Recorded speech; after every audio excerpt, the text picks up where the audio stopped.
тех, кто выступал. Игры были достаточно хорошие, полуфинал, финал.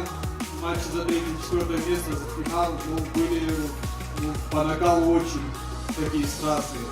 Так что, ребята, я вам желаю продолжать в том же духе, работать над собой, слушаться своих родителей, тренеров.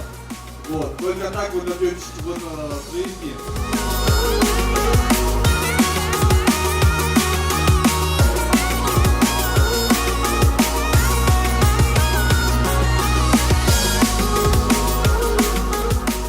Вообще просто бомбическое ощущение. Это я за одну игру забиваю минимум 1 или 0. А это день X. Я забил 3 гола.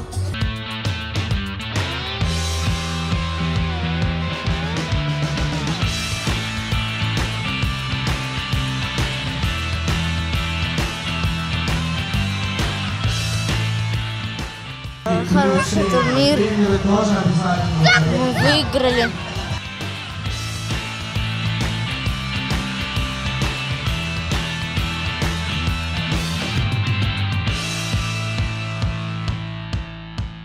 Хорошее ощущение. Пропустил нелепый гол, конечно, сам виноват, не исправил его.